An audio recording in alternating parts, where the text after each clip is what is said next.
Rick Rickman has lived a lifetime of service to Texas A&M University and athletics. While a student from 1966 to 1969, he was a member of the Corps Cadets and served as a manager for the Aggie football team. Rickman served his country after Aggieland as an officer in the United States Army.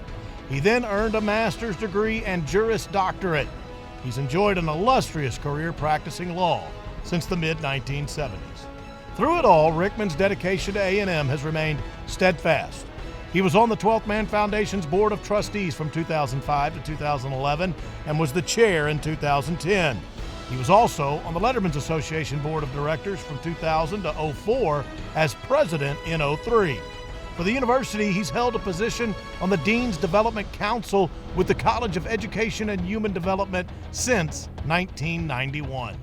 His service and dedication is celebrated this evening. Ladies and gentlemen, Hall of Honor inductee, Rick Rickman.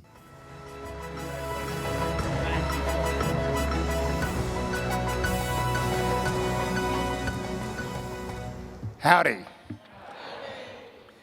A special thanks to the Hall of Honor and Lifetime Achievement Award Selection Committee and to the Board of Directors of the Lettermen's Association for honoring me with this distinguished and humbling recognition. Congratulations to the Hall of Fame inductees and to Dan Campbell as the Lifetime Achievement Awardee.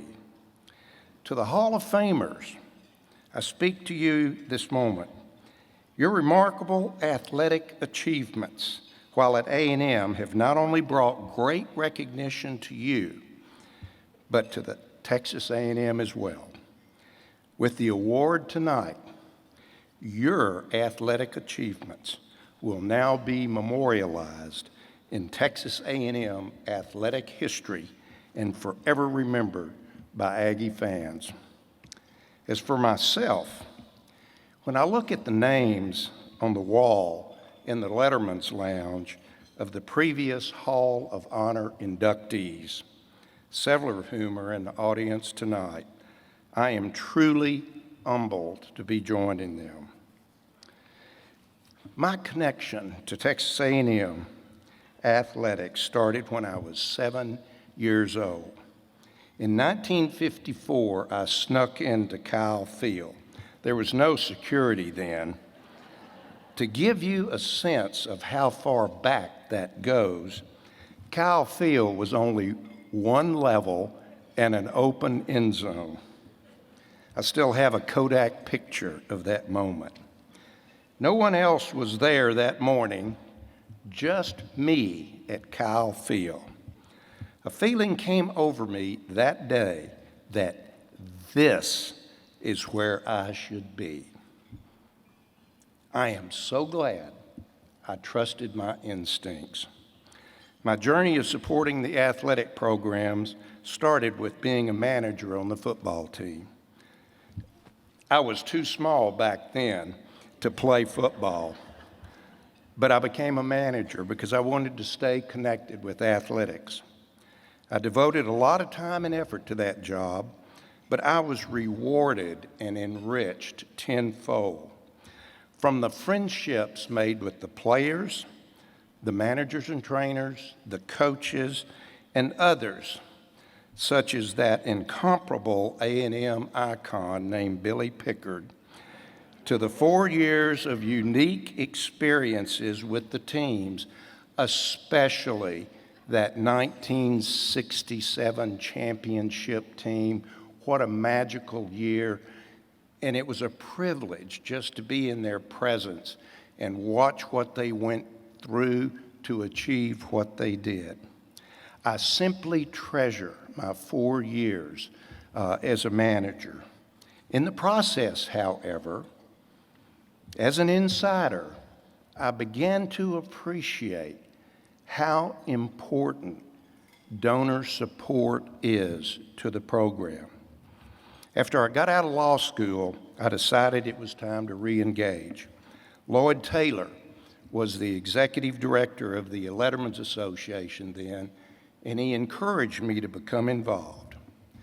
That was the start of a trail of support for a number of things here at A&M, one of which was a project for R.C. Slocum that was intended to academically level the playing field for our Big 12 student athletes that, in part, led to the expansion of opportunities for more degrees being available at A&M for our student athletes.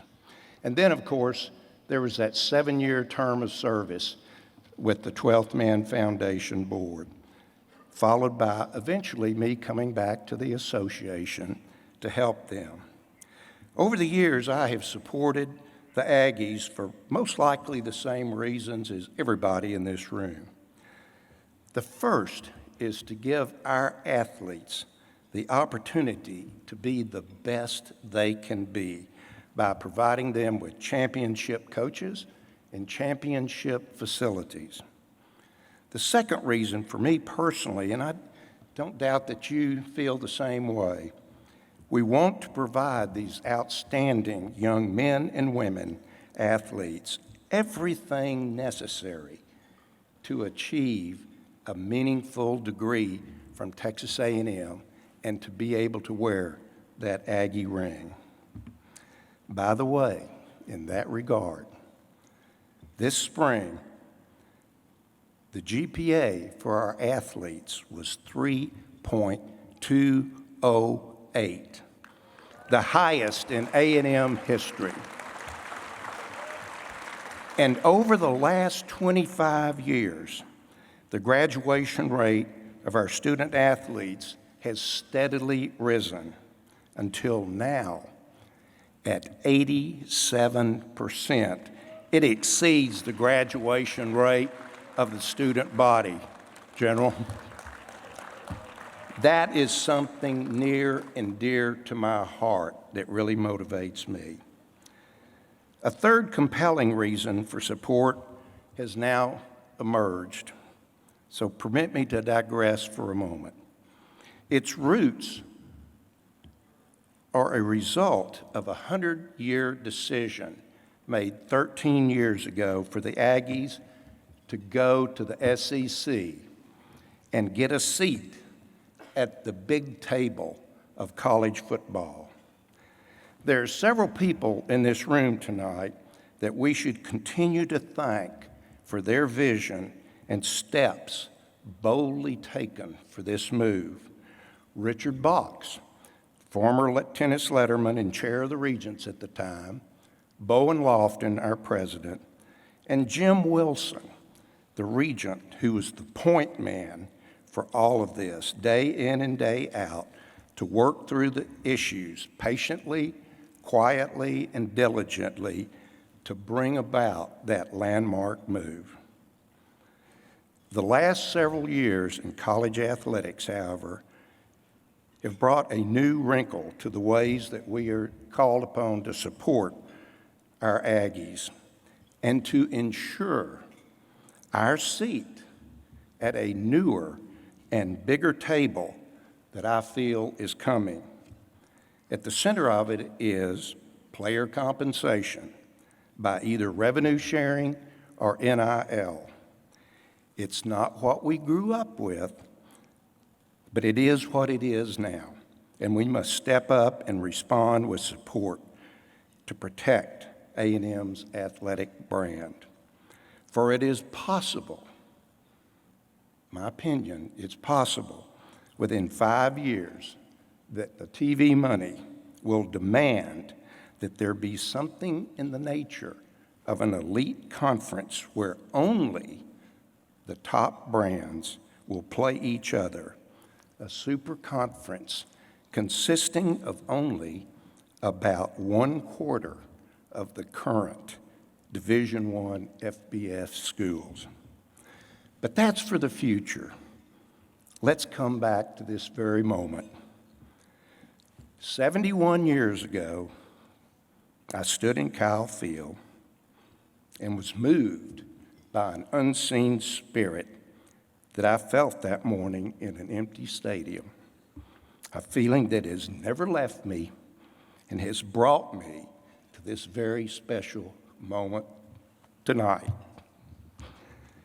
On that day, many years ago, I could not possibly have dreamed of the many wonderful adventures, marvelous experiences, and good friends I would make along the way at each of these stops I've told you about in supporting Texas A&M athletics. And I certainly could not have envisioned being inducted into the Hall of Honor for simply doing those things that I've always loved doing for Texas A&M. Thank you.